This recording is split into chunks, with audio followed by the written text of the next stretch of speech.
Great morning, everyone. Great morning, great morning, great morning. Thank you all so much for coming out. We really appreciate all of you coming out. We look around the room and you see the impact of a great man. You see how many people he was able to affect. The age difference amongst us speaks volumes about the person that Phillip Jackson was. And so today, we're going to celebrate that. We aren't going to be so sad and so downtrodden. We've all had our moments of grief and sadness with his loss. But today, we choose to celebrate. Today, we choose to be grateful for the fact that we all have the chance to know and love and work with and learn from the great man that was Mr. Phillip Jackson. Absolutely. So, with that being said, as opposed to starting such a memorial with a moment of silence, I would kindly ask that all who are able stand and let's have a moment of praise and just shout and salute the life and legacy of a great man.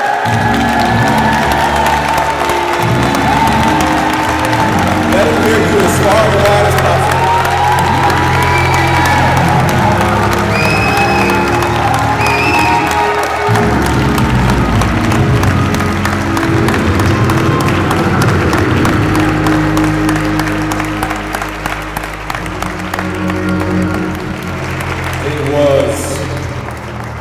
A job very, very, very well done.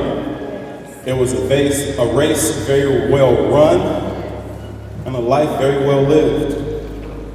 And he lived that life tirelessly, selflessly, gave everything he had of himself every day. I look around this room and I know I'm not the only person in here who would wake up in the morning to see emails from Phillip that came at 3 and 4 a.m. Even though we were just working till 10, 11 p.m. the night before. It's like, how are you still up and still working? How is this still on your mind? And you think you're gonna get to the office early and say, I'm gonna go over to Black Star early. There's that old beat up Camry sitting in the parking lot, there first. And it's like, how is he here so soon? He's always ready to go. And you see him, you say, hey, how you doing? And his answer was always the same. I'm excellent. Always. Even as he dealt with his health complications, you would see him and he was, I'm excellent. And he would have tough days and you would hear the weakness in his voice, I'm excellent. All the time. And that is how we should choose to remember him. And that is how we should choose to carry ourselves in this great moment of grief, in this challenging time, with such a great loss that no one of us could fulfill. It's a huge, huge void. Fortunately, I look around this room and no one of us has to, because of the things that he taught us all, because of the way that he worked with us all. There are many of us to fill that void. Not only here in this room, not only in this city and this state, all across this country and all across this world. The outpouring of love and support that came in to the family upon the news of his passing was completely overwhelming. From places far away, Brazil and Africa, all over the country. And for you all to show up and show that type of love and support meant a whole lot to the family. They greatly appreciate it. And the only thing left to do now, other than celebrate that life and legacy, is to push it forward.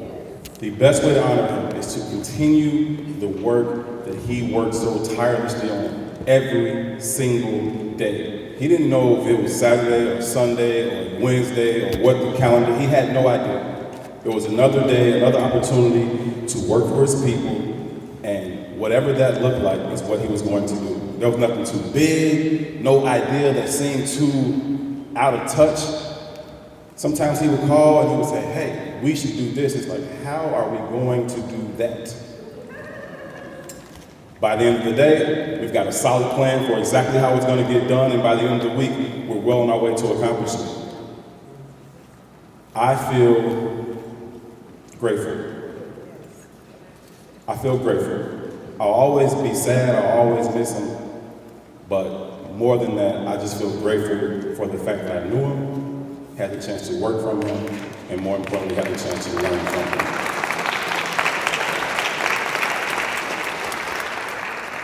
With that being said, is Sister Africa here? I know I saw her earlier.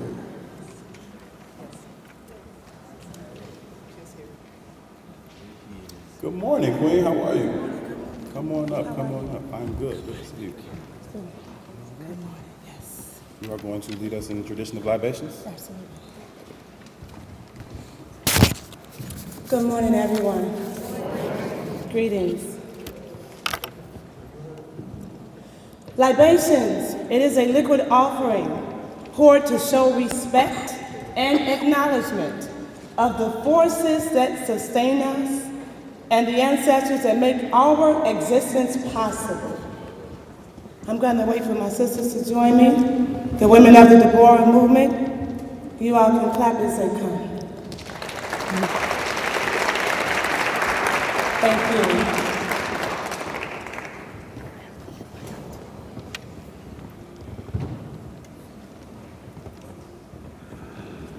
Thank you. Libations, it is a liquid offering poured to show respect and acknowledgement of the forces that sustain us and the ancestors that make our existence possible. It is an offering of gratitude that we pour every time we gather. As our sister Fannie Lou Hamer said, we always praise the bridges that brought us over. We are an interdenominational group of sisters who understand the pivotal role of Black women in the community, particularly in life opening and life closing rites, RITES. So, we are gathered to ask that our dear beloved brother Phillip Jackson, Brother Phil as I call him, be received by the Creator and into the warm embrace of the ancestors, and that they be pleased with his life work and journey. We will ask you to call upon your own ancestors, those who gave their all for your family. When we ask, please call their names loud and proud so that they may join us in our celebration. At this time, I would ask that you please stand if you are able to join us in this offering. Thank you.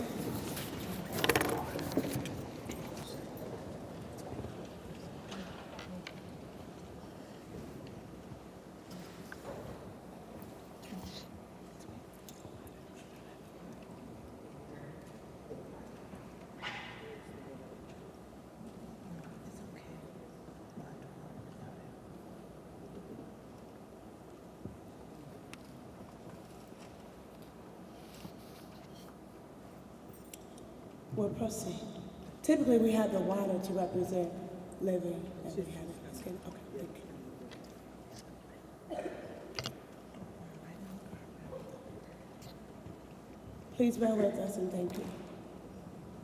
Thank you, Lord.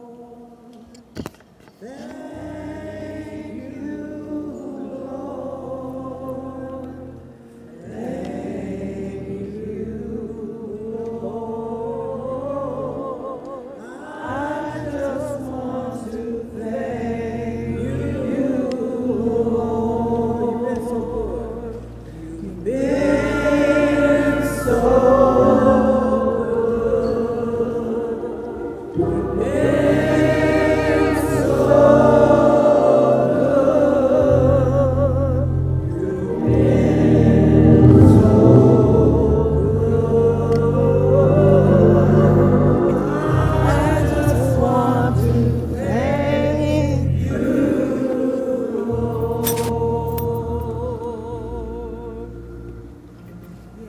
we start by acknowledging the Creator, the Almighty, Allah, Jehovah, Jesus Christ, Elohim, Oyan Kapon, the sole great light, Omosuo, the giver of water, Twadion Pong, the tree that we lean upon that does not bend.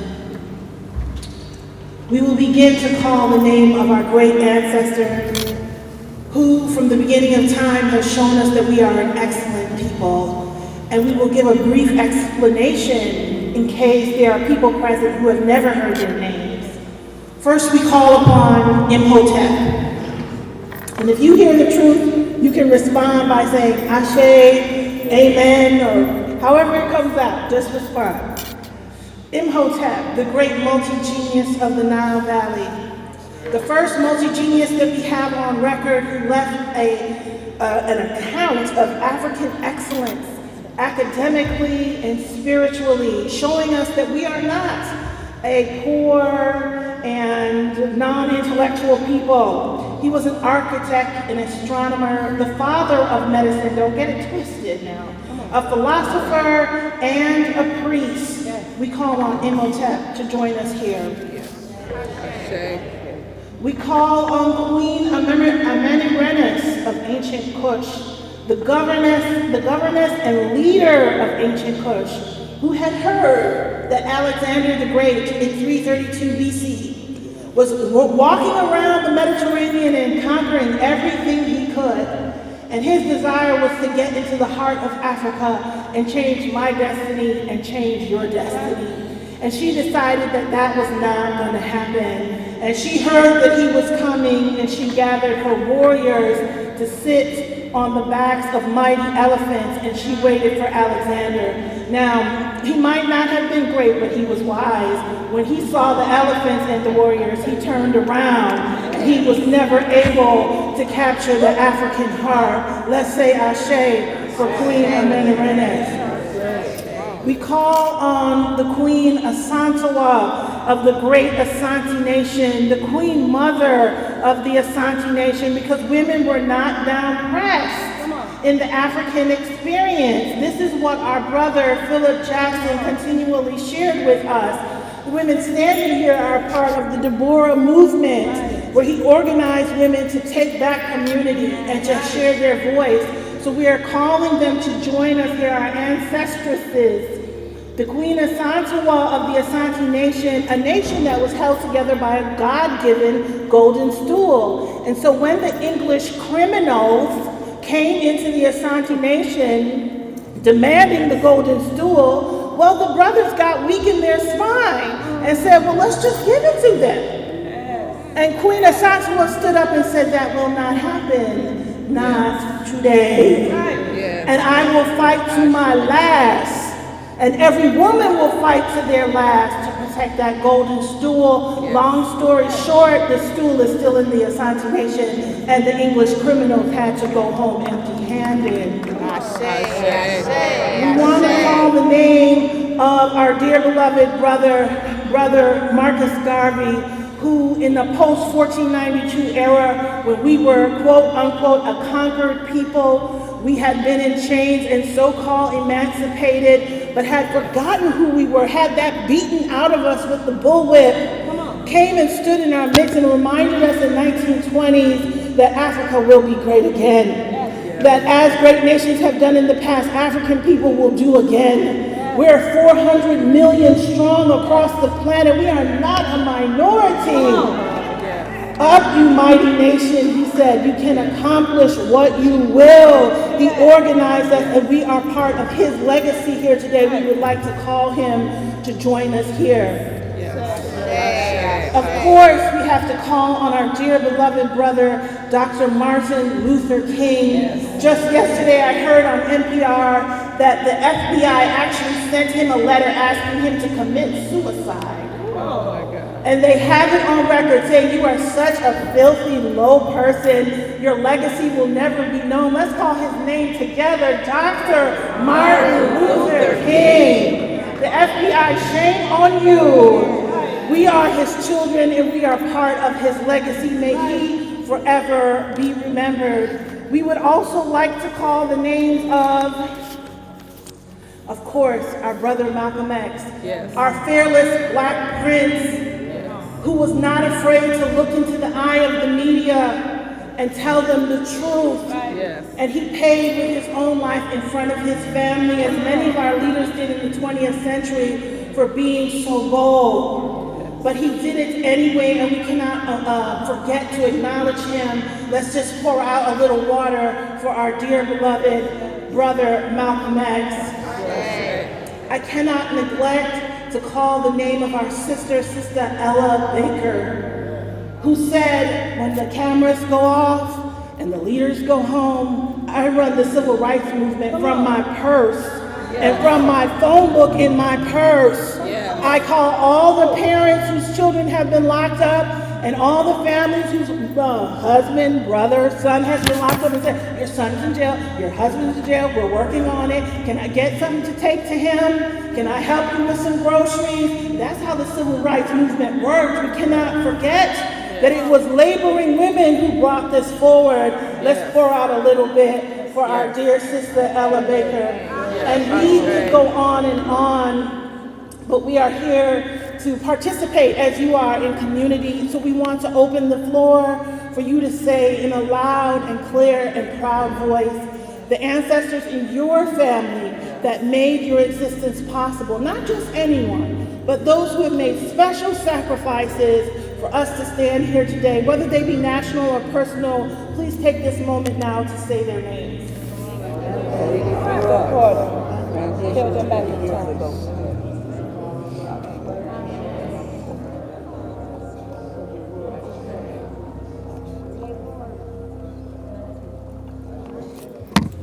May this offering of libation be received. Ashe. Amen.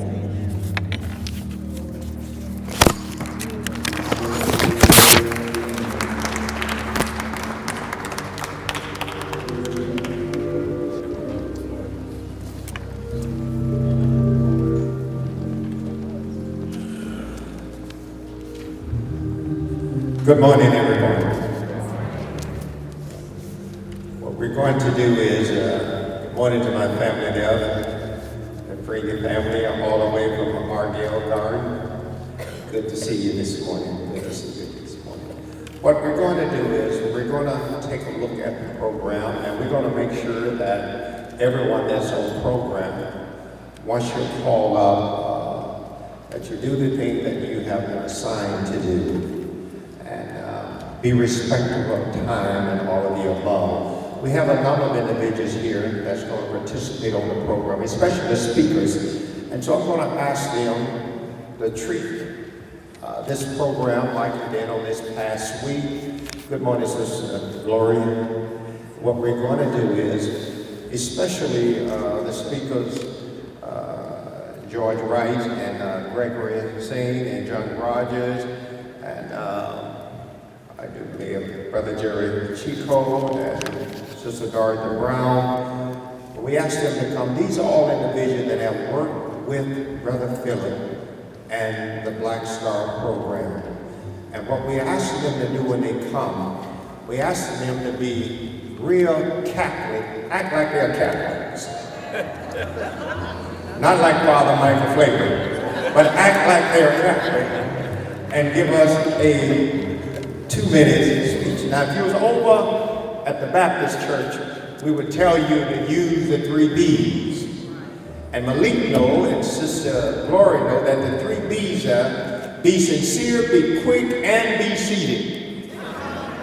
Amen? But Glory pat our hand on that means that we're going to roll. So when Sister Span get up here, she'll have 2 minutes too. Amen? So at this time, we're going to have our warrior, our leader, our host to come and give us a rousing welcome, and then we'll come back with a portion of scripture, and following that, we're going to ask those individuals that I just named if they would come in that order. Sister Attorney Jeanette Wilson. Good morning. On behalf of Reverend Jesse Jackson, the founders and members of the Rainbow Push Coalition, we welcome you to your home and your space.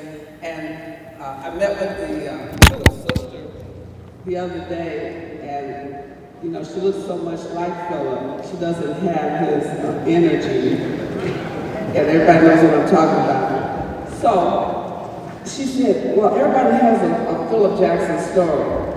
So I want to welcome those of you who remember meeting with Phillip Jackson, whether it was at Crocs and Brentano's where I first met him. He was an avid reader. He was managing the Crocs in Hyde Park. Or if you met him at Chicago Public Schools and you saw his file cabinet, and you know that Phillip didn't believe in file cabinets, he used the boxes. Y'all remember that? He had cardboard boxes where he put all of the files in on top of a conference table where normally you would have a conference. Phillip made that his file sorting thing, and he said he had to have the files right away. I didn't have time. And he had 3 phones on the table, so he was picking up the phone and talking to you. So you had a conference with Phillip. He was filing and pulling files and talking on 3 phones at the same time. How many of you met Phillip at CPS? I want you to stand, because this is your opportunity to speak. Stand. And give yourselves a hand for leading the Energized Bunny at Chicago Public Schools. How many of you met Phillip when they sent him to CHA to close it down? Phillip went over there and tried to organize to help the children read and learn, and that was not why he was sent to CHA. How many of you met Phillip at CHA? You knew him there. Well, you need to stand. Because Phillip went to CHA, he was cleaning up, he was putting programs in place. He was at that point building Black Stars. So I want to welcome you. Now, how many of you met Phillip as a result of his own organization where he just took off and forgot about any governmental bodies, any agencies, and said, I will create my own not-for-profit called the Black Star Project?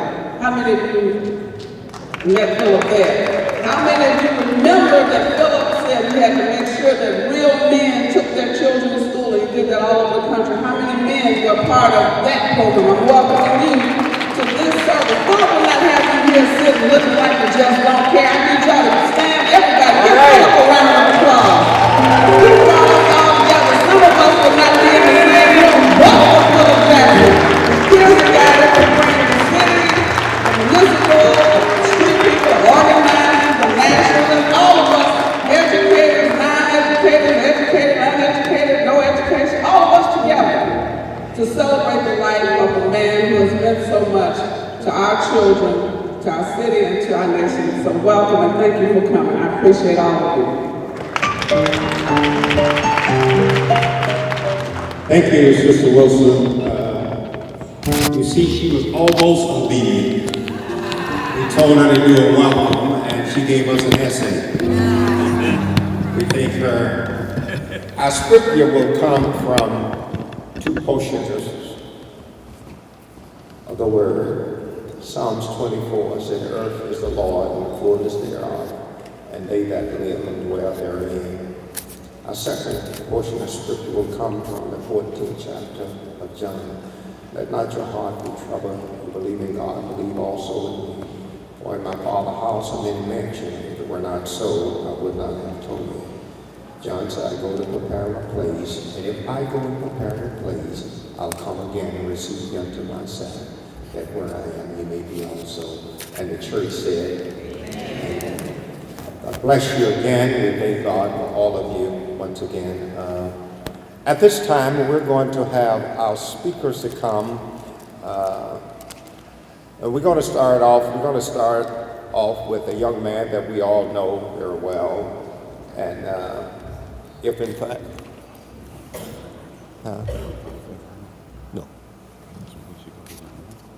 no, we're not going. He thought we're going to do this Baptist side.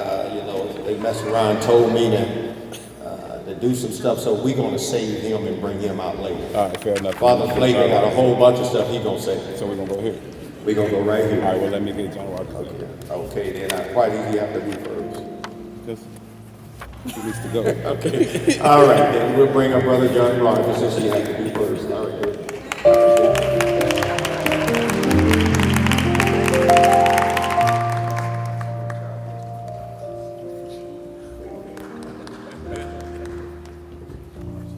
Thank you very, very much. I really, really appreciate the opportunity to be here to honor Phillip Jackson's life. As we all know, he's been an extraordinary leader who's made such a tremendous impact on our community. As a business person and as an African-American entrepreneur, I've watched in every aspect of his life how he's fought for African-American businesses. And one of the things I watched recently was when the foundation community in this town was not willing to work with black people and give us an opportunity to really do business with them. These major foundations, Phillip and his organization, Black Star, challenged them, threatened to put pickets in front. And all of a sudden, those large, white institutions started to call and say they wanted to open up the doors because he was there fighting for us. He had such an extraordinary amount of energy. He had so much courage. He was so incredibly effective. And that's why I know that's why all of you are here. And it reminds me of one of my favorite quotes from Dr. King. He often would talk about the importance of making sure that if we were going to make a difference for the housing plight in America and in our communities, the lack of jobs, the lack of education opportunities, we had to be empowered to be a part of all aspects of American life, to be at all different levels of all the different organizations that have an impact on us.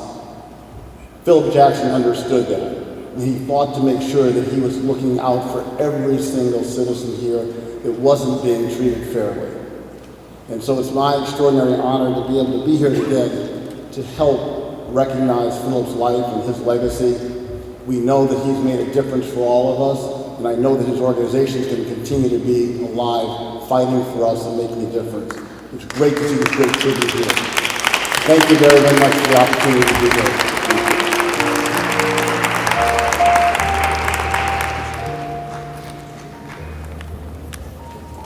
Thanks so much, John Ross. We appreciate the words. This time, I want to ask George Wright to come up and share some words with us. George?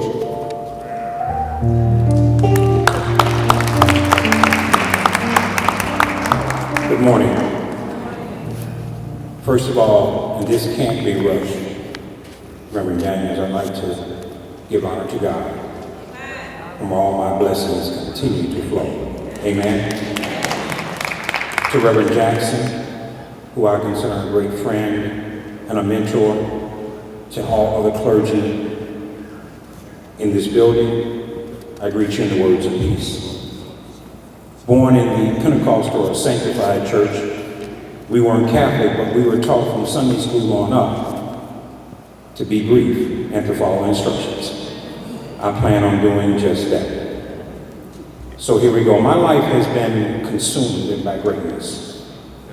Not greatness in terms of dollars or resources, because my scripture told me, what does it profit a man to gain the whole world and lose his soul? But greatness in terms of exposure started with my father, who I only spent 20 years with, who always taught me, no matter what and no matter who, to stand up for what is right, what is true, and what is just. And if you don't do that, you will get in the habit of falling for anything. To my mother, who was a brilliant actor and made sure that my father thought he was in charge while she was pulling all the strings. Who also taught me to be a lifelong learner, because she said, when you stop learning, you stop living. And son, don't be breaking your arm, patting yourself on the back. And then there was Phillip. Phillip was not a good man, he was a great man. So how do we define greatness? Well, there's two things. First of all, what is greatness not? Greatness is not perfection. If you're looking for leaders that are perfect, you're going to be looking a long time. Because again, my basic instructions before leaving her book says, all have sinned and fallen short. So what is greatness? I believe greatness is the ability to actually give up your life in service to something other than yourself. That sounds like Phillip to me. Now greatness, thank you. Now, greatness also cannot be owned. It can only be leased. You see, when God gives the gift of greatness, he's already the owner. See, Phillip was owned by God because Phillip was paid for with a price that was life given on Calvary. Now, being raised in the church, I know what I'm supposed to say. I'm supposed to say things like being absent from us is being present with the Lord. Rest in peace, family, if you need me, call me. I get all that. But what's really important to me is to keep it simple and to say, I just miss my friend. And I will always miss him. So there's a song when I got the news that I was listening and my playlist was set on random and it came on. It was a song that was written in 1973 by the late great Marvin Gaye, and the title of the song is If I Should Die Tonight. The words are very simple and very powerful because it simply says, if I should die tonight, far before my time, I won't die blue because I've known you. For me, I changed the words a little bit and say, if I should die tonight, far before my time, I won't die blue because I've known Phillip.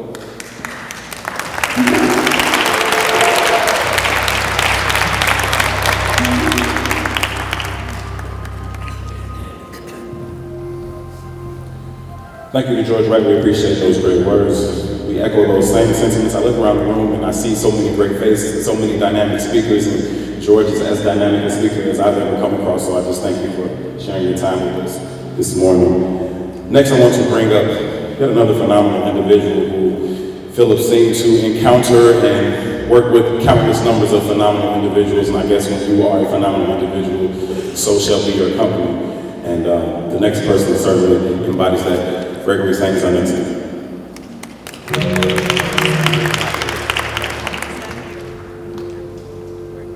Where's Gregory? He's not here? Oh, okay. I'm not okay, we'll get him on. Not a problem. There are a couple of people that are not in your program that I want to get up to the stage. The first is Gary Chico. Where's Chico?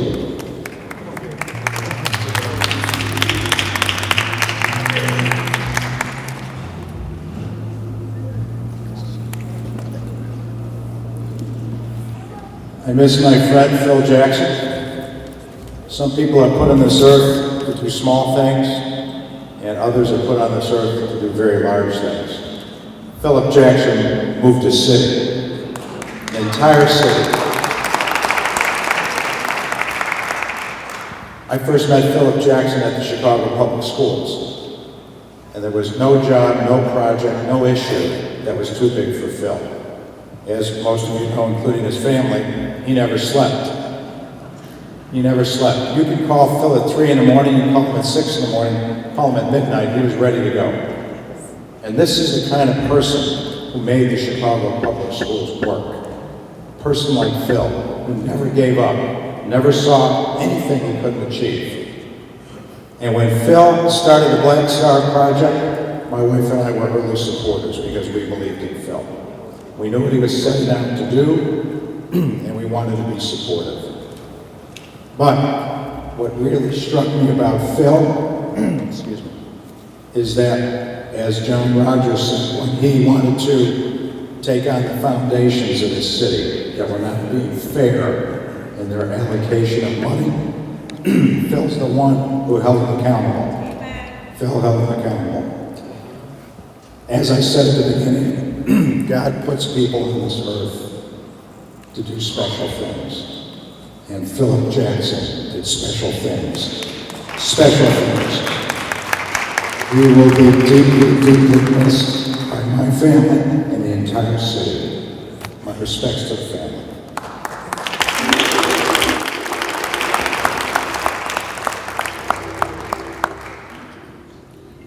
Our next speaker will be Ms. Dorothy Brown.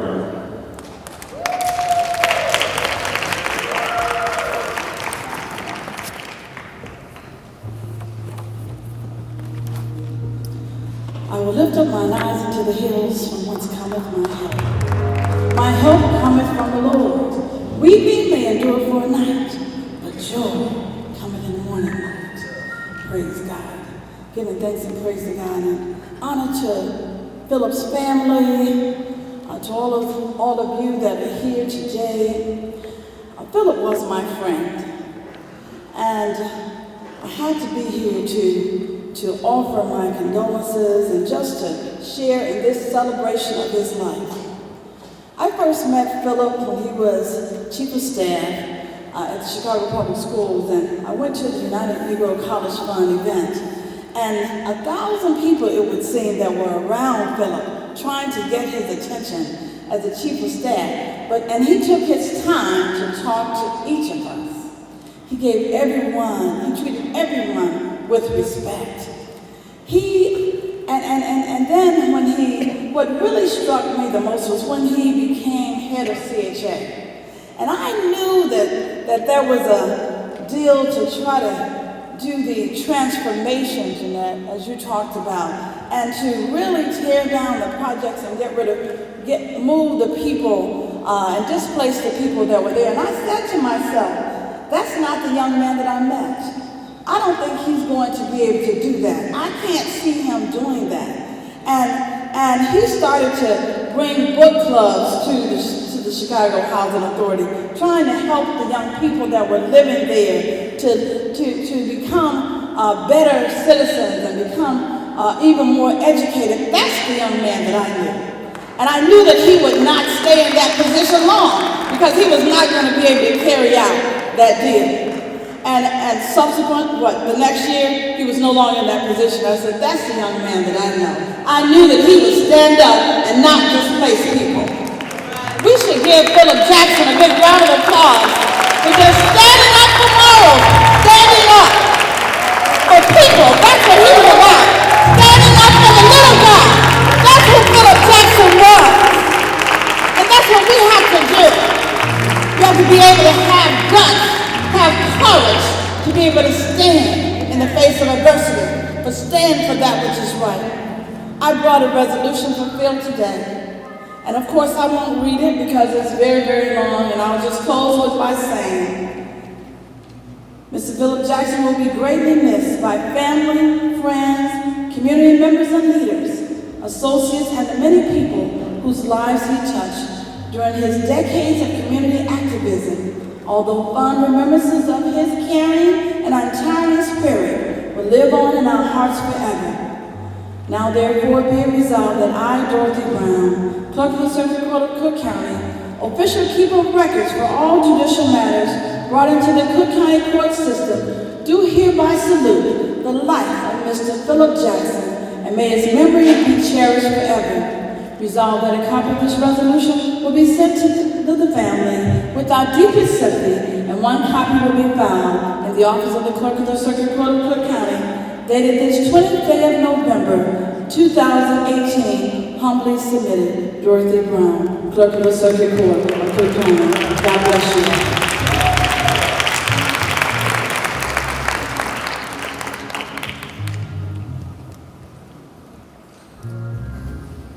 Very nice words, very well done. You know, when a person of the significance of Phillip Jackson passes on, oftentimes you get a lot of people showing up at the funeral because they think it's the right thing to do, or perhaps even they just want to be seen there. All the people I look around this room and see, and all these people on the stage, are people who genuinely work with Phillip on a regular basis. You can see them at the Black Star Project at any given time. And I look around the room and I see many, many more of you.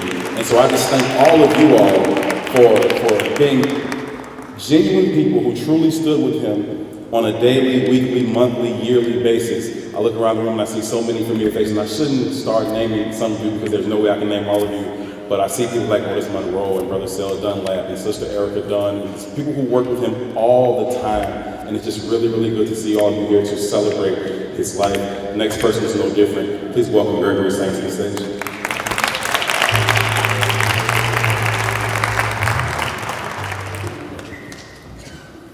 Good morning to the one God of the universe, to all of the prophets and servants and all of our mentors.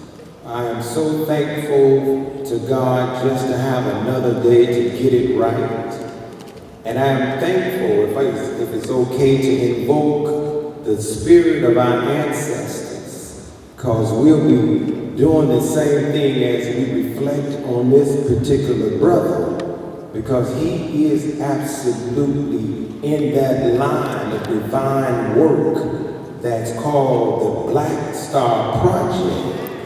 And so, you know, Phillip was in so many different camps, like Sister Africa back here, where they associate with folks who say that they Christians and Muslims and Baptists and say that this, I'm part of PUSH, I'm with the Nation of Islam, I'm with CPS, I work for ComEd, I'm with the Urban League, I'm over in St. Sabina, I'm over here, I'm over there. But he knew intelligently that we want people.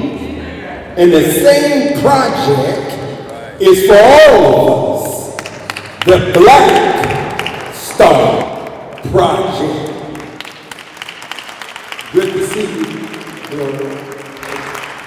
So, in my 2 minutes, I wish I knew all of the lyrics to this song, but I'm gonna change it a little bit. No, I'm not singing it. But, you know, Earth, Wind, and Fire had this song called Shining Star for You to See what your life can truly be. So I'm gonna say, Shining Black Star Project, Phillip Jackson, for us to see what our lives can truly be. A shining star. See, when you go from corporate America and you don't get lost, you work at these organizations and you make a little money here and there, but you know where your roots are. You're not just an elitist. We got a lot of people who are elitists. Phillip was a brother that touched down with our people and sat with our people, didn't think he was better than our people. You can't be no leader and you scared to get dirty, scared to come in the hood. Me and him both grew up in the Robert Taylor home, DuSable High School. Yeah, and I say this in closing. Take that spirit of unity, of love, and man, at some point, we gotta understand how critical it is for us to be on the same accord as Phillip. See, project is something that is being built. He was about building young people. That was the project. What better project is it than to build up your people? So I commend all of us for paying tribute to this man. He can't hear us like any other funeral service, but his spirit lives in all of us. Long live the spirit of Brother Phillip Jackson. Peace.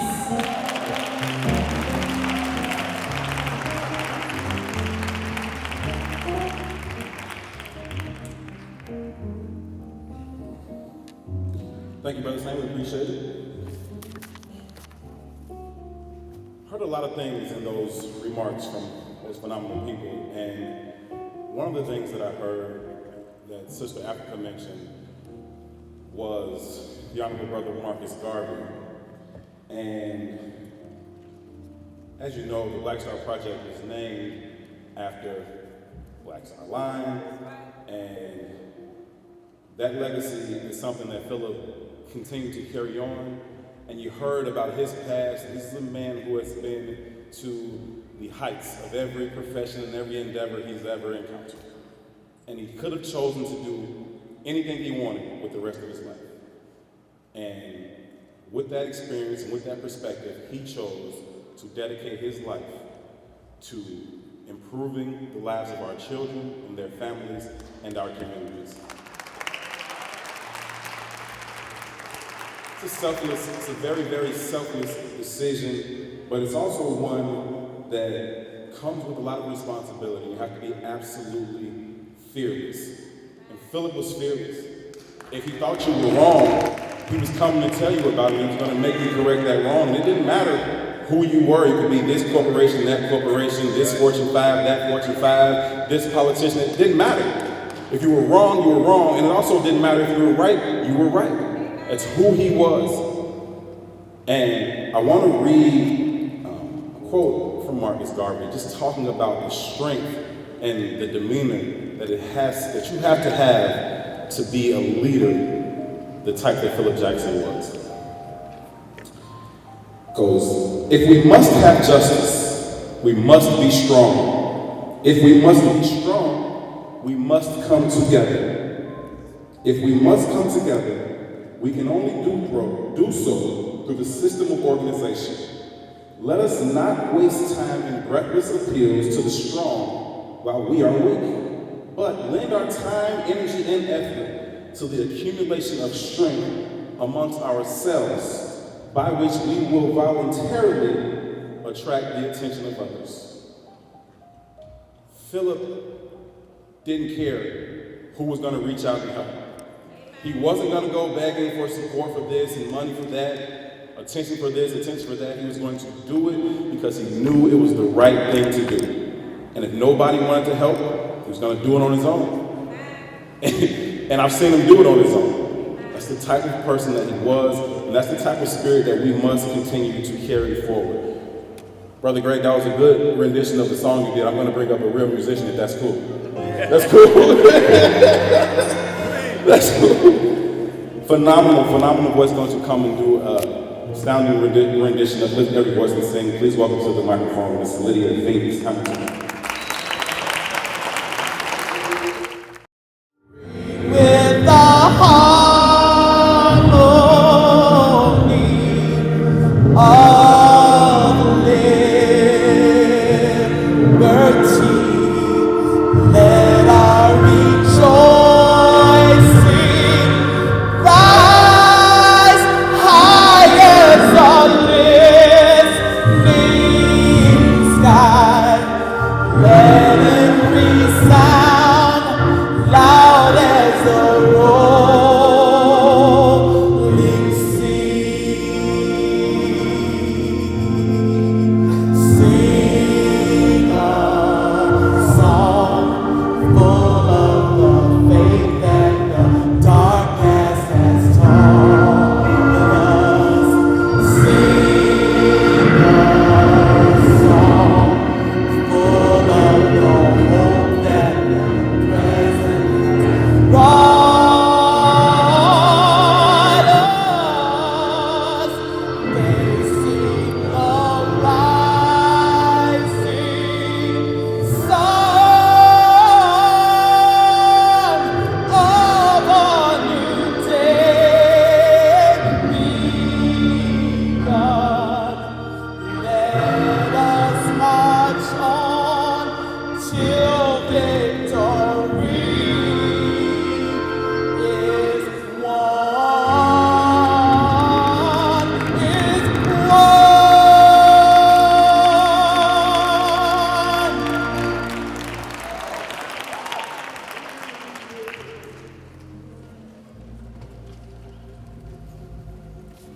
Such a beautiful and powerful voice.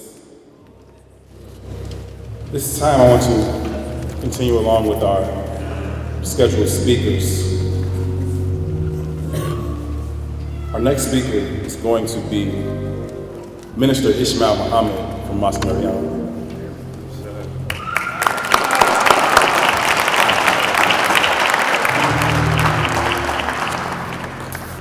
In the name of Allah, the one God to whom all praise is due, there is, as we know, but one God, and to him belongs all of the beautiful names. The wonderful originator of the heavens and the earth, the giver of life, the revealer of all truth, the sender of the prophets. We thank God and can never thank him enough for this precious gift of life. And all of us that have been born, we come through the womb of the female. And though we come through our parents, each of us are from God. I greet all of you with the greeting words of peace. Assalamu alaikum, peace be unto you. I'm deeply humbled and honored to be here with those who are present and to those who are absent, to extend my heartfelt gratitude, which is really a condolence. When we extend condolences and our prayers and sympathy is with the family, in that we are saying thank you. Thank you for your brother. Thank you for the life that you helped God to give to all of us. I'm also honored to have the privilege of extending condolences, thoughts, and prayers from the Honorable Minister Louis Farrakhan to the family and the friends and all of those that Brother Phillip Jackson touched. I was one of those that he touched deeply. And I'm so grateful for the day that I met your brother many years ago and the work that we did together to improve the condition of our community. Dr. King said, as I keep this short, if you have nothing that is worth dying for, then you're not fit to live.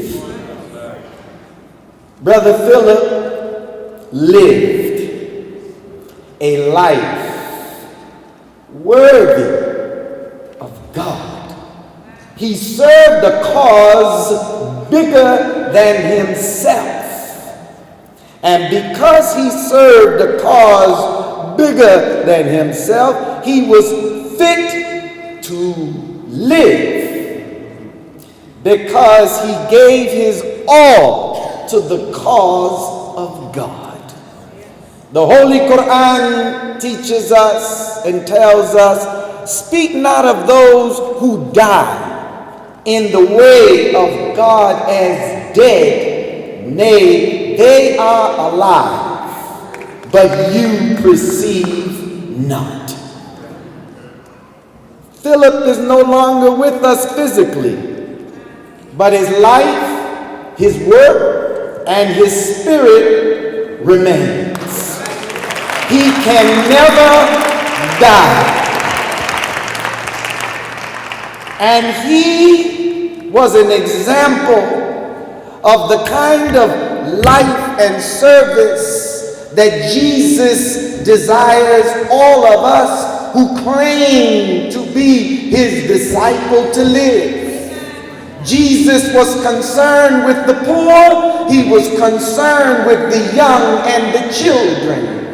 And when the disciples said to Jesus, when were you thirsty and we gave you not to drink? When were you hungry and we fed you not? When were you in prison or sick and we did not come and visit you? When were you naked and we clothed you not? But look at what Jesus said. In so much as you have not done it unto the least of these, my brethren, you have not done it unto me.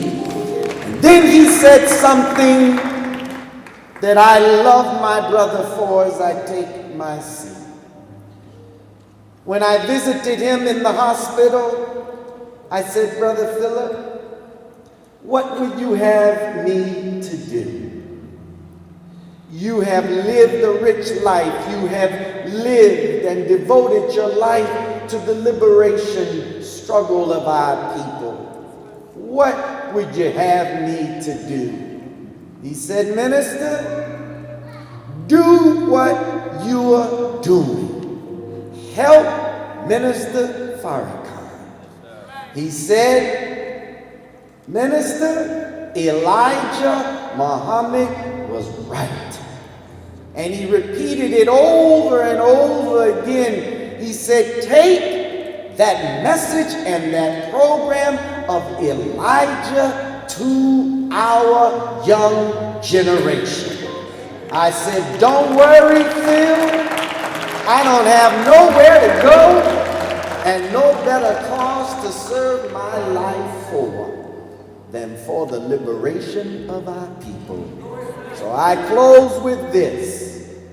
Jesus said, let the little children come to me and do not hinder them. And woe to the one or to the world that causes one of these little ones to sin. It would be better for him to be a millstone put around his neck and cast into the sea. Phil was concerned about young people. Phil was concerned about the future. He was concerned about children. If we love Brother Phillip Jackson, if we want to honor him, then let us not honor him in words, let us honor him in deeds and serve the children of Chicago and the young brothers and sisters on the street that are killing themselves for the lack of knowledge. These are our future, and all they need is the loving touch of someone that loves them. Don't judge them by their cover. They are more than what they appear to be. And the truth of the matter is, they are the effect of a cause that they did not create themselves. Thank you. May God bless you. Assalamu alaikum.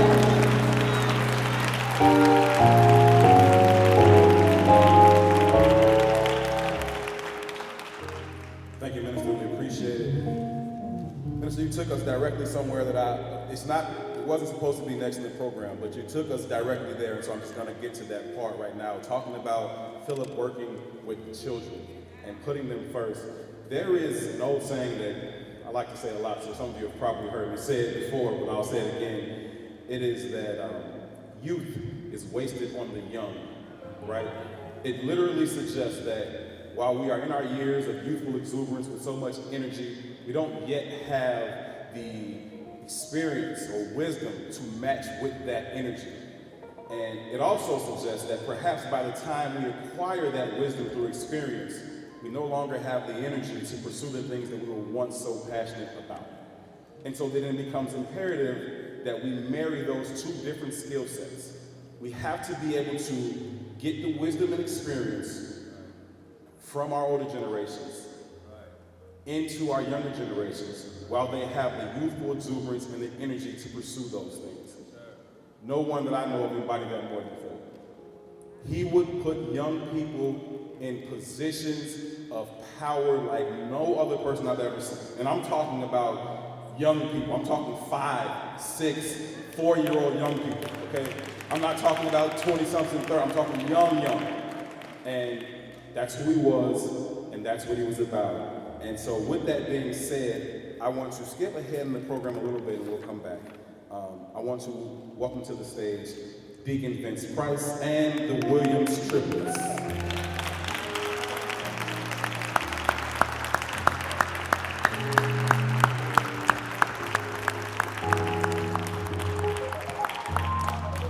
Peace and blessings, everyone.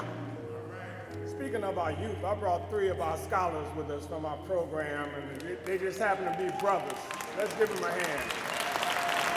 I see some of the other mentors and mentees out there. Can all the mentees from Black Star stand up, young black men of honor?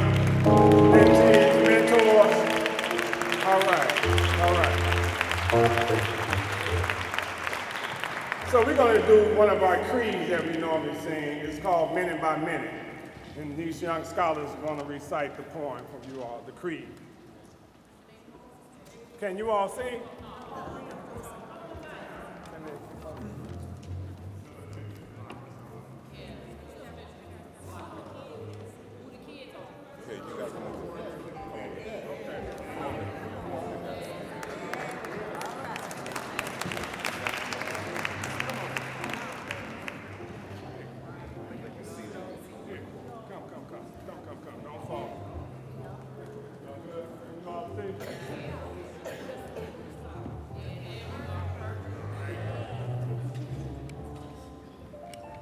minute by minute.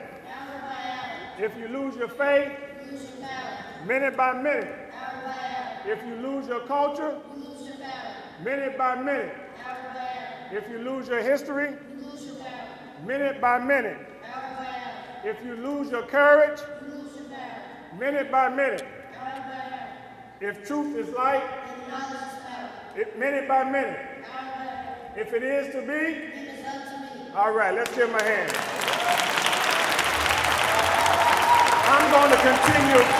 Come on, this is better than that. This is our future right here.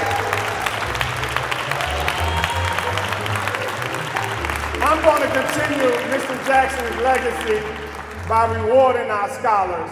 And one thing that he did is rewarded our scholars with $2 bills. Amen.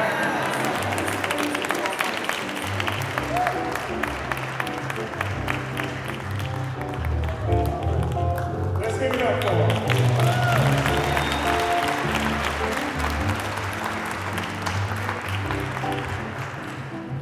That could really be it right there. We could all go home right there because that's what Phillip was about. Just educating the young people and putting the next generation in line to carry the torch forward. Thank you so much, Deacon. Williams Triplets, you guys are phenomenal as usual. And if I need $6, I know where to get it. With that being said, I want to bring our next speaker to the stage. We bounced around a little bit, but I want to go back and please help me welcome to the microphone, Mr. Reverend Jesse Jackson.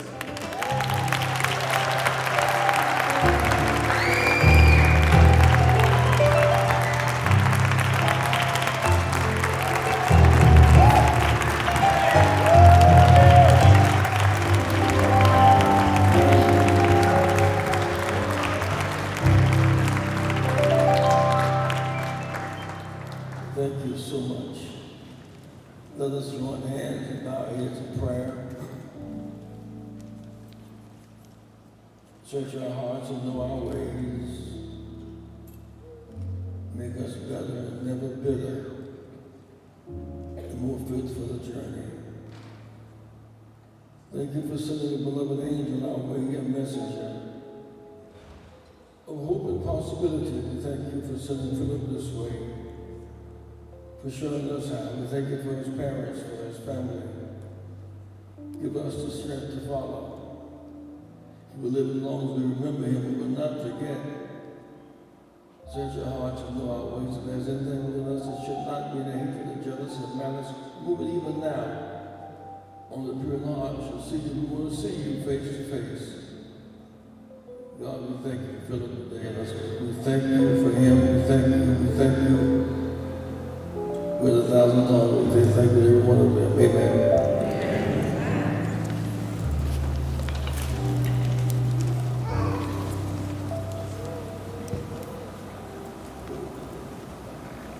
The relatives of Phil were here today, and all of us are sons and sons relatives.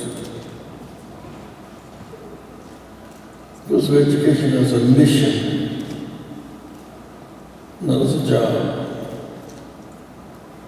It was not 9 to 5, it was a life's work. As we memorialize him today, he will live as long as we remember him. We must never forget.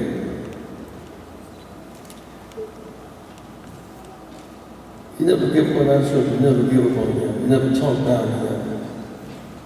I just remember when I was in the 6th grade down in Greenville, South Carolina, and Mrs. Shelton came to class a bit late. We were changing schools, and our class had about 5 students in it, about 50 in the other class. They made the adjustment in the classes. In about 30 each. She said, good morning, good morning, good morning. Speaking of diaphragm. We've not heard the word diaphragm before. And she began to write on the board these big words. She thought it was the 8th grade. We were just in the 6th grade. She said, six. She turned, she said, I know what grade this is. I wrote it here. I will never teach down to you unless your mamas get bad as they were my schoolmates. I'll never teach down. And one of the little brats might run for governor or president, but I don't want to be embarrassed. I ran in '84, she had retired. She ran on my ticket. He became the first black state rep in South Carolina in the last century. A teacher who would not teach down to me. Phillip would not teach down to our children. He saw them as possibilities. The child must have at least 4 values. Dr. Mays once said, my wife said, I never had a child. We wanted God to bless us with a child. But if the child came, we wanted the child to have 4 values. 1, bless my child with a good mind. 2, physical health, so the child might be dependent on other people. Thirdly, to have the courage of his or her convictions. And 4, scientific objectivity to see others as they are not, as you have them to be filled. Took us beyond the race, the color, the culture. A transforming force that came our way. We thank God for seeing us through. Now, if you want to memorialize Phil, remember him. Remember him by doing what he did. I challenge the parents today to feel that I talked about many times. Number 1, just because your child is in the slum does not mean the slum is in your child. Number 1, take your child to school. Don't send take. Meet your child's teachers. Teachers teach children differently when they know their parents. And they behave differently when the parents and teachers know each other. Take your child to school, meet your child. Exchange home numbers. Turn the TV off 3 hours a night. Pick your child's report card every 9 weeks. Take your child to church, or mosque, or Sunday school once a week. The child may have character, field taught the basic lessons of life.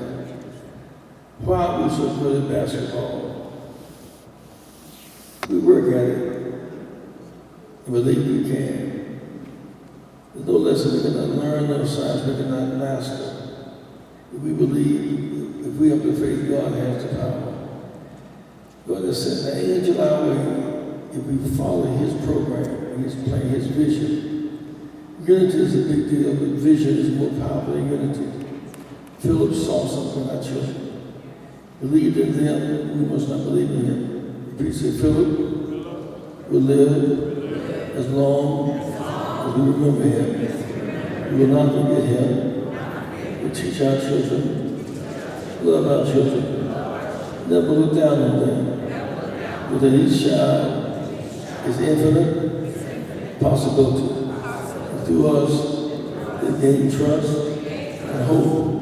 And we nurture them and keep hope alive. God bless Phillip Jackson.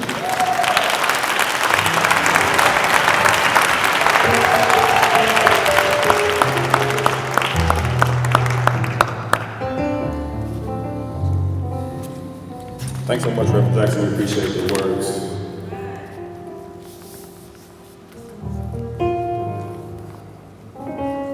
This time I want to call Juliet Scott to the stage. Jules, are you here?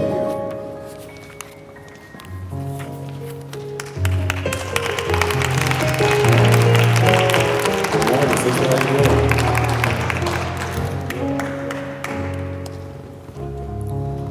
So Juliet Scott is not only a sister of mine and a daughter of Phillip Jackson's, as we all were children of Phillip Jackson's, but she and I co-host the Black Star Project radio show at WBON on Saturdays at 6 p.m. And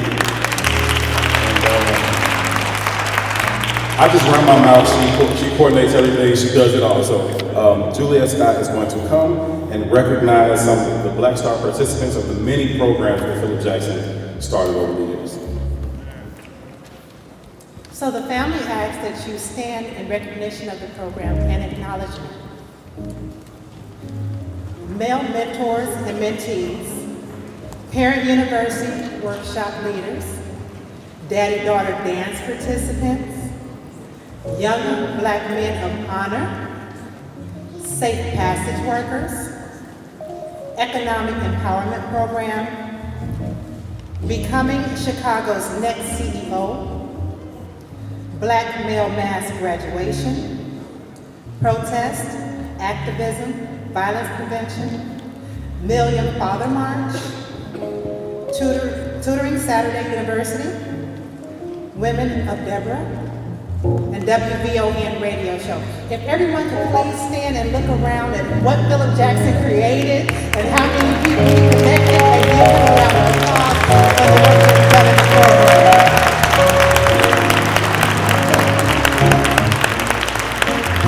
May God bless you all.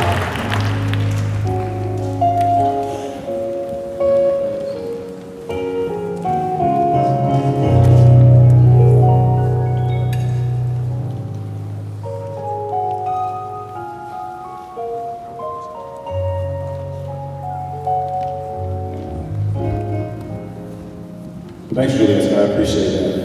And thank each and every one of you for your support over the years of all of the countless programs. I mean, that was just to name a few, but all of the countless programs you guys always supported. The emails went out, and you guys always responded, you always came through. So thank each and every one of you for that as well. At this time, we're going to continue on with our program speakers. There will be a chance for anyone who wants to share some words from the audience, and we'll make time for that. And we'll ask that you keep those comments to a minute or less, so that we are not here all day. I know everybody can speak forever about Phillip Jackson, but I want to give all of you all an opportunity to do so if you so choose. But we ask that be 1 minute or less. At this time, I want to bring up Reverend Fellows to the microphone. Reverend Fellows.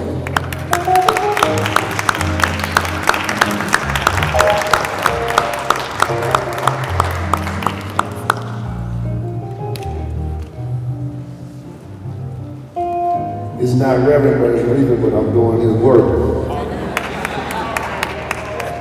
This morning, man, they've said a lot about Brother Phil and the work that they've been doing at Black Star. But one of the things they say is the funeral is for the living. And I want to talk about the living. The pop-up activists, the revolution internet activists, and the real activists. We on judgment today in Chicago. All this crime and murder and all this activism, we ain't activated. So let's take it to another level today that feels honored. You got a brother that led a movement, a national protest on coffee from a laying deathbed. And y'all ride in trucks and Lexus iPhone and can't move nobody from dead to life. So we on the corner today. Jesus did it on the donkey and Phillip was doing it in the bed. So let's raise this activist up to another level. So I just won't be long, but Phil's story has been told. But we ain't here to party, we're here to have a good time and raise the bar on activism in Chicago. The honor of this brother, and Dr. Webb Evans, 100 years old, buying black, loving black, and still driving his car black. Phillip and Dr. Webb have raised the bar. We got to step this game up. And I'll say this in closing. Phillip, I wore this shirt because two of the last protests were coffee, and the other one was we were down protesting in the University of Chicago, and I had the pleasure to go assist them and put some weight in my acting. And I called Phillip. I said, man, I want to come and help. So he said, go ahead. And I also talked to him about when the police department said they wasn't going to police us, and he organized black men across the city to activate. Let's give Phil a hand for doing work. So, and we also know he was raising money, not GoFundMe for his funeral, but GoFundMe for these babies. So we need to get back to that business and put that money where these babies is. Don't be here having a good time and they don't put no money where the time's supposed to go. In closing, I will say, I had a coffee today, not tea, at the coffee shop, which Phillip led this movement on the coffee from his bed, at the Heritage Coffee Shop on 79th Street, which is called the Blacknificent Miles. And you should go there. So what we'd like to do, I'm working with State Rep Ford to come up with a resolution that every time this year, you know, you had what's called voice, where you sit down and talk, your voice matter. So every year this time, we want to be at a black coffee shop where Phillip Voice Matters over a cup of coffee, supporting a black business and talking about what we're going to do when we leave and honor the field. So with that being said, I want to say Black Power, Black Power, Black Power.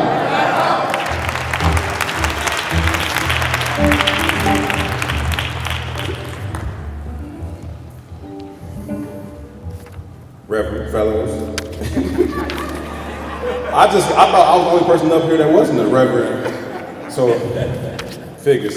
But no, thanks so much for the words, fellows. We appreciate it. Next coming to the stage, these people need no introduction at all, but please welcome to the stage Haki and Safisha Matabuti.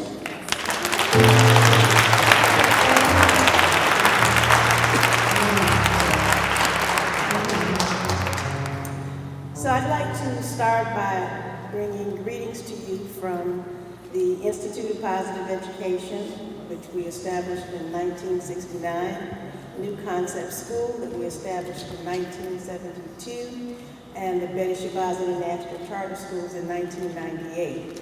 I say that in part because Phil was always very intimately involved in supporting us through all the work over these 4 to 5 decades.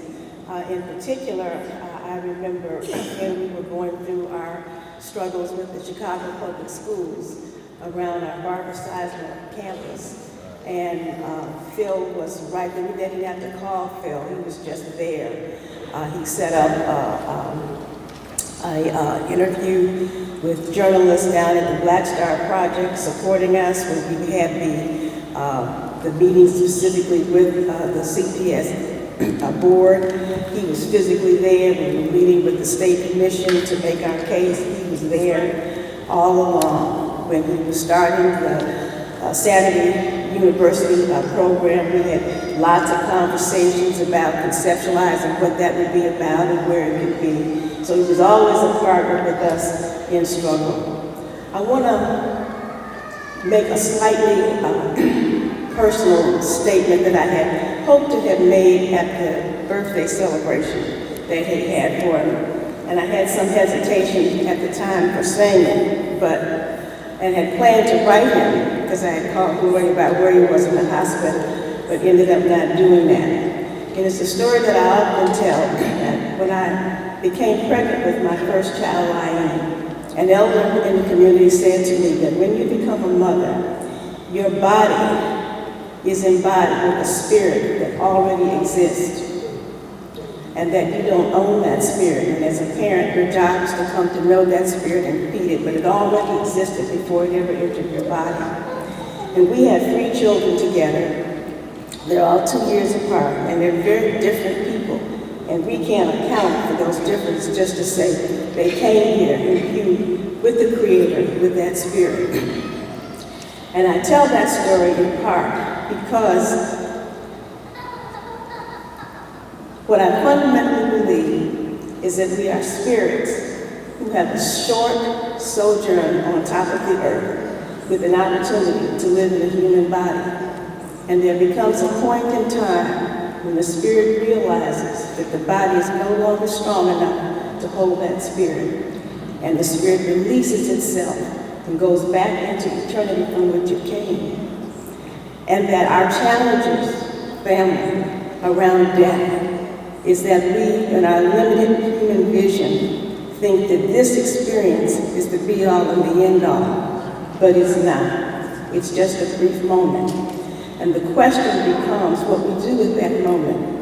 In the Kemetic tradition, we are told that when the spirit releases itself from the body, it goes before Osiris, and Osiris takes out the heart and weighs it against a feather.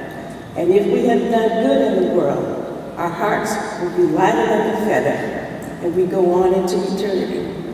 We know that Phil's heart was lighter than a feather.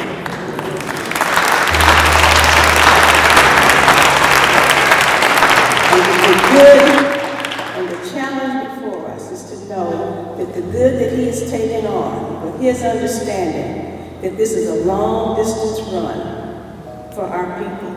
And when he named this program the Black Star Project, he knew that he was simply taking a baton on that Marcus Garvey and all those who recognized Africa in the libation had poured on. And what he did was now to begin to prepare a new generation of young people, those young men, to take up that baton. And the remembrance for Phil from us will be to make sure that the Black Star Project lives, that we donate to the Black Star Project, that we donate our time and we donate our money, and that is the way that his spirit will continue to live on.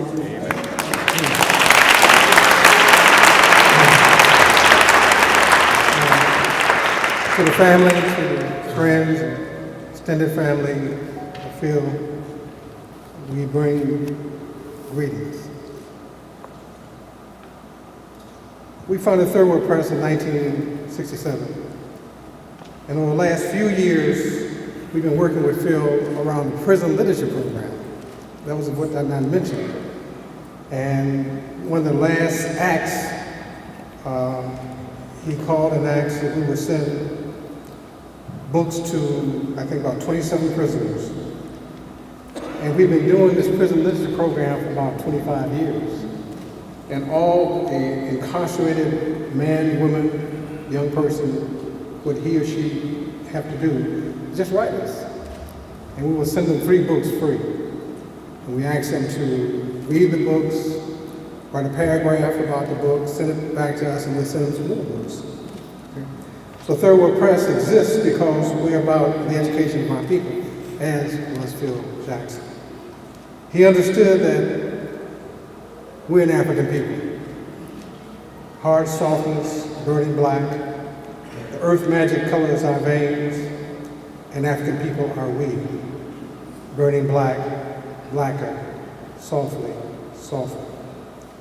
He understood that the best way to effectively fight an alien culture is to live your own. And walk into your home and tell you exactly where you are by looking at what's in your home. If we're not for ourselves, if we're men and women, children, why are other people giving us orders? Best teachers seldom teach, they be and do. And you're nothing as long as nothing is on your mind. So how do we greet significant people among us? What is the area code that glues them to us? Who lights the sun burning in their hearts? Where stands the truth in these days of MTV and ethnic cleansing? What language is the language of blacks? There's something magical about a person who has a passion for ideas. And part of the magic is that he or she is usually very serious and is a person with high standards and definable purpose for living that is far beyond the ordinary. If such a person is willing to and able to share his love, and in doing so, change others for the better, he needs to be remembered. Phillip Jackson lived ahead of his time, and as is often the case, a visionary far ahead of his time. He was impatient with mediocrity and ignorance. We'd often talk and say, ignorant people talk about how ignorant other people are. Yet within the imperfection of growing up in America, he shared his music and mission with us to the end of his bright and influential life. As a brother, you will recognize your brothers, the way they act and move throughout the world. There'll be a strange force about them. There'll be unspoken answers in them. This will be the obvious not only to you, but to many. The confidence they have in themselves and in their people will be evident in their quiet sameness. The way they relate to women will be clean, complimentary, responsible, with honesty, and as partners. The way they relate to children will be strong and soft, full of positive direction, and as example. The way they relate to men will be that of questioning our position in the world. We want a planning for movement and change. We want a working for their people. We want to gain and maintaining trust within the culture. These men, this man, at first will seem strange and unusual, but this will not be the case for long. They will train others, and the discipline they display will be a way of life for many.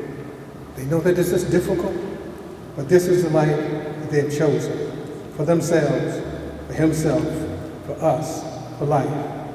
They will be the examples. They will be the answers. They will be the first line builders. They will be the creators. They will be the first to give up the weakening pleasures. They will be the first to share a black value system. They will be the workers, the scholars, the providers. They will be the historians. They will be the doctors, lawyers, farmers, priests, and all that is needed for the development and growth.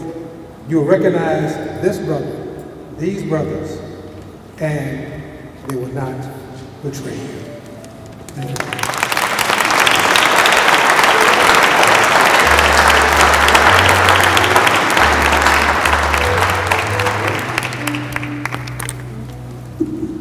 We still celebrating? Yes. We still celebrating in the back?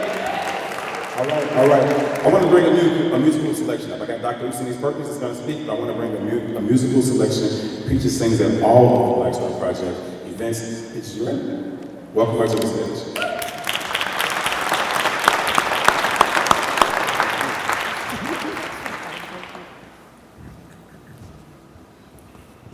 My goodness.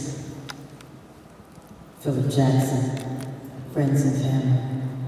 Dr. Mary Carey had a song that she wanted sung, and Gloria had a song that she wanted sung.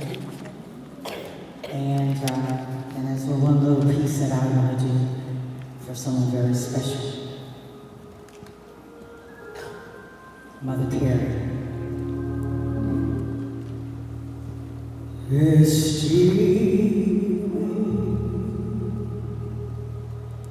Still away to Jesus.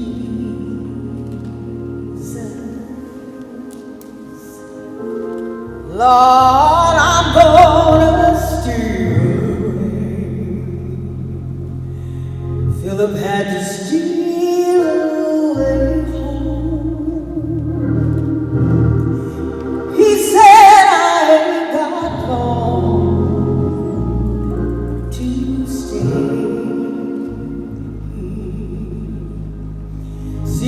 my Lord calls me, He calls me by the thunder. The trumpet sounds within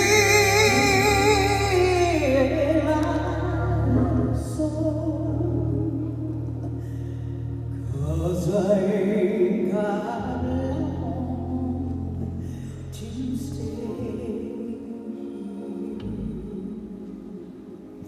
why don't you steal away? Steal away. Steal away to Jesus. Oh, steal away. Steal away home. I ain't got to stay.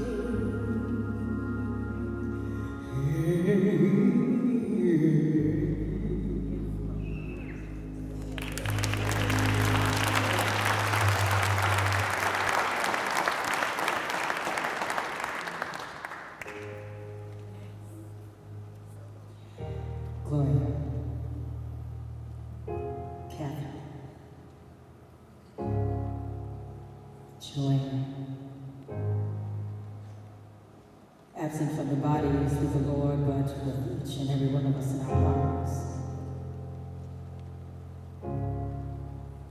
You said you're tired and you're weary, living life on a merry-go-round,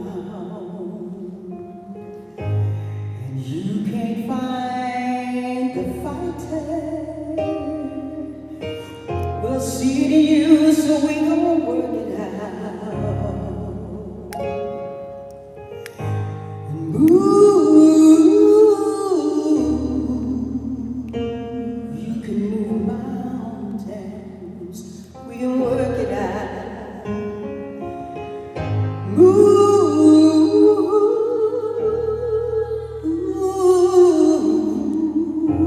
mountains.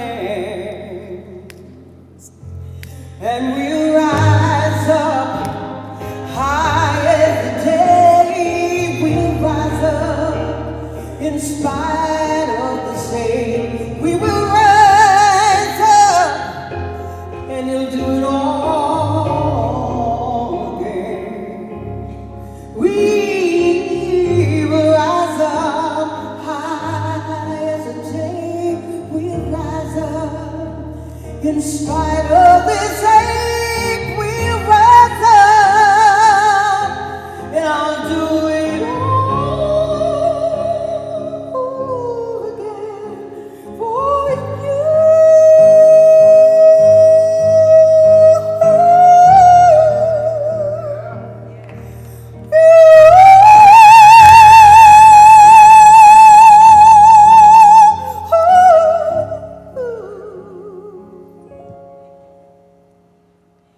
Sometimes the silence isn't golden, and it feels like the world is closing in on us.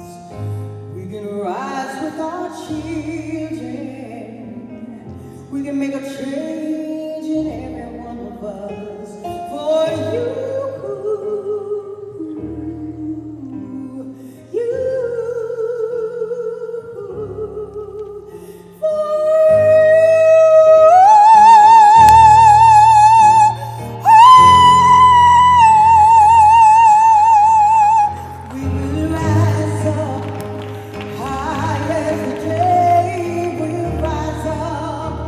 In spite of this ache, we will rise up and we'll do it all again.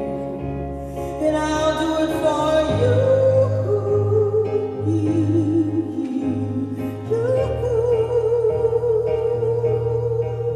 I'll do it for you,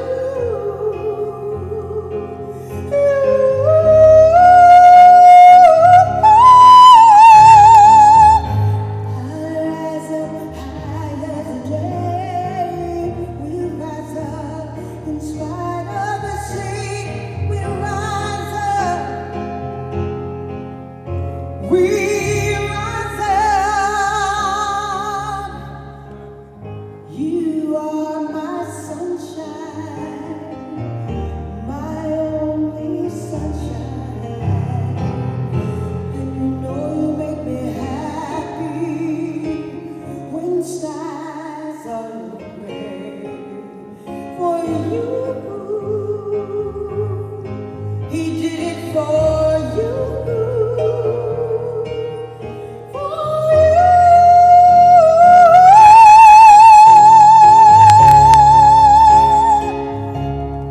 And we'll rise up high as the day. We'll rise up in spite of our rain. Think about the children. Think about Auntie. Think about Walter. Think about all of us who have given our lives to do it all again.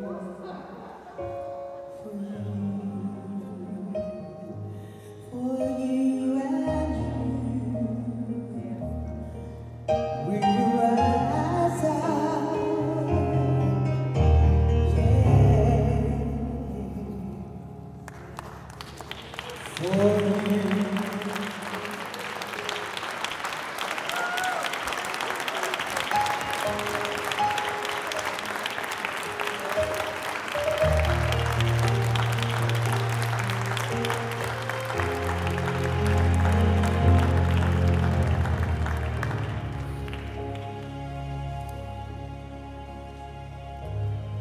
Thank you, Beaches, for the beautiful singing.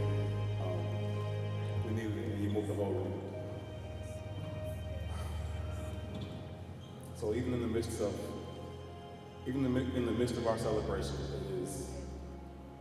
it is impossible not to feel the loss. It is impossible not to feel the huge void that's been placed in all of our lives. And again, it just incumbent upon all of us to come together and fill that void one small piece at a time.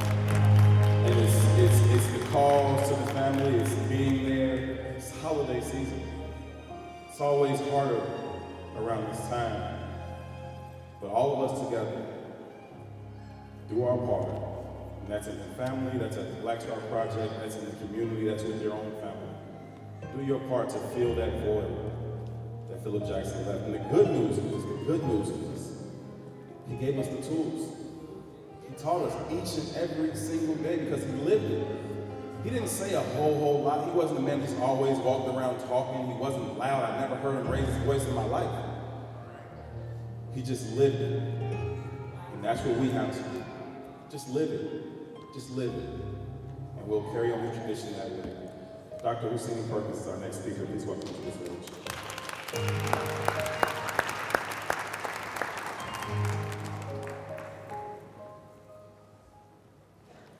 Memorial tribute to Brother Phillip Jackson. You will always be remembered. Now that you have joined our courageous ancestors in the garden of Black liberation, you will always be remembered for your unselfish commitment and undaunted dedication to serve the people whom you love so dearly.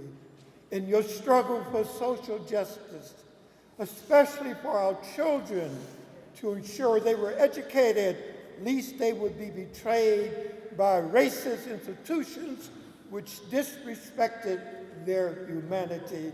Educator died. In the spirit of Mary McLeod Methuen, you understood the need for our children to receive a quality education so they could compete with people throughout the world. And the spirit of Dr. Vincent Harding, you understood that children who are not properly educated will be lost in a maze of confusion and chaos. And the spirit of Ida B. Wells, you understood that our children needed strong, dedicated mentors to guide them through their life's journey. And the spirit of Dr. Margaret G. Burroughs, you understood the importance of our children being taught their true heritage and history. And the spirit of Marcus Messiah Garvey, you understood that without a liberating education, our children would be subjected to fratricide and genocide. And the spirit of Dr.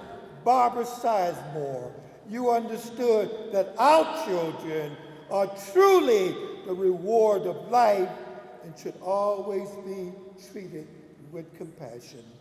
Now that you have joined our ancestors in the garden of Black liberation, you will be remembered, you will be cherished, you will be revered, you will always be a role model for those of us who shared your vision to help all of our children achieve their God-given potential. Educate or die, educate or die.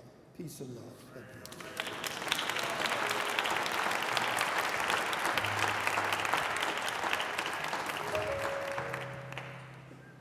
Thank you, Lucini Perkins. We appreciate the kind words.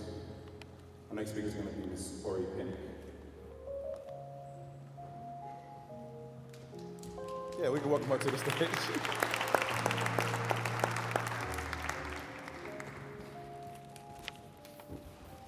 Today, and since Phil's homegoing, we've heard passionate and inspiring tribute to what Phillip Jackson stood for, and I will say I am humbled to be able to add my voice to this recognition and celebration of a life of a man that I became to know as a community hero.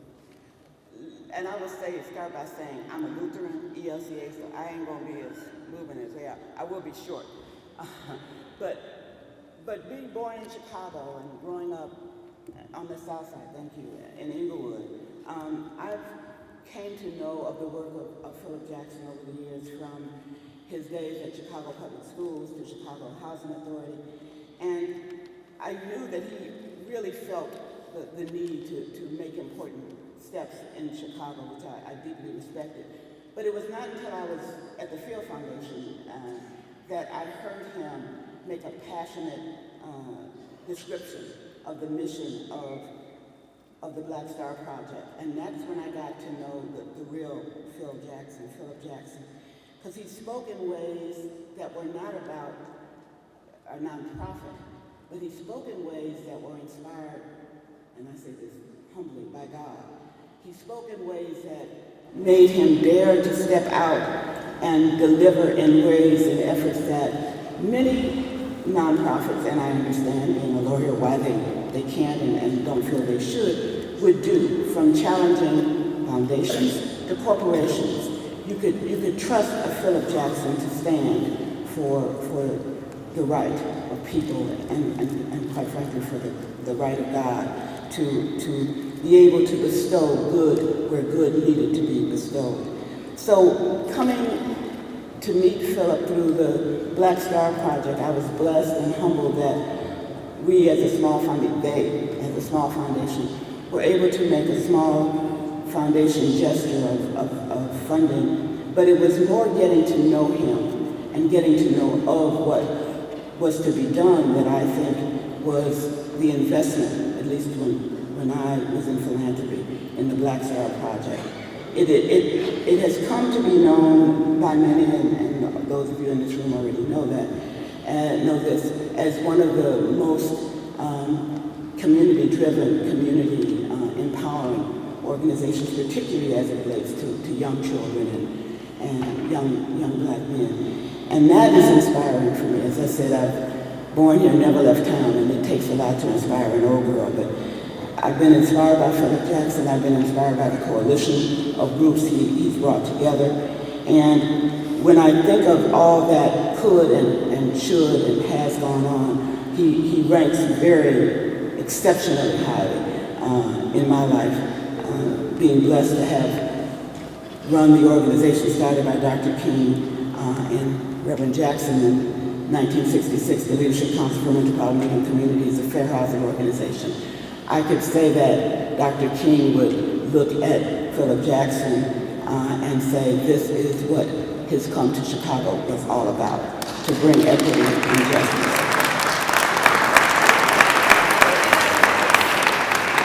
Phillip's dream and mission for all of us and through the Black Star Project was enabling in ways to help some of us, particularly those of us on the grant-making side, look at our own selves, begin to examine who we are or who they are and what they wanted to be. Holding the foundations and corporations accountable is a mechanism of ensuring equity and justice as we relate to the empowerment of families and communities. And so when I think of all that has gone on and needs to continue to go on, I think of a bracelet I got. I think I got it from a yoga teacher. But it reminds me so much of Phillip, and I mentioned it to him once and he kind of laughed. But I say it now in all honesty. This bracelet reads, "My life is my message." And Phillip Jackson's life was his message. And we must keep that in our hearts and in our minds.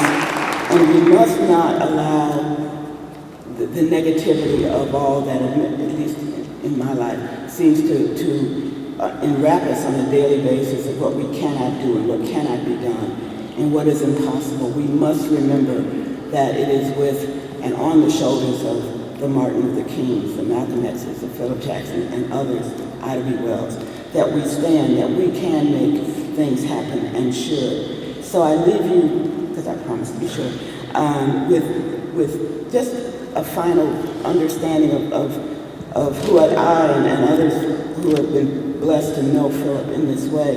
I see him as one of the most dedicated community heroes, from my lens. And in his memory, I think we must continue to embrace and empower the Black Star Project to be the valuable, trustworthy, community-driven organization that Phillip Jackson created, because I believe in that way we can be assured that Phillip will rest in peace with our Lord. Thank you.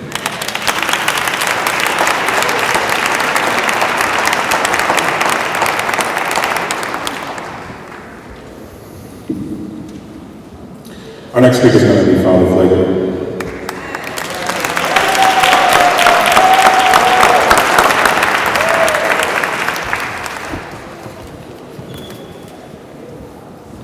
The scriptures tell us we shall be known by our works and by the fruit that we bear. Phillip Jackson had a life full of works. And every one of us here, and countless others across this country, were nourished by the rich fruit that he bare. He bore good fruit, rich fruit that made us healthier as a people and as a nation. Phillip was a kind man. He was a humble man. He was a committed man. And Phillip was an uncompromising in his pursuit of excellence. Excellence in education for our children. In a city and in a country where our education is determined by your zip code and your race, Phillip Jackson decided that every child deserved the excellent education he or she should get to reach their dreams and their purpose. He was passionate for justice and for equality in this city and in this country. Phillip Jackson wanted every child to be given the access and the opportunity and the tools that they needed. He knew that they could succeed, but they deserved the tools to help them succeed and compete on the world stage.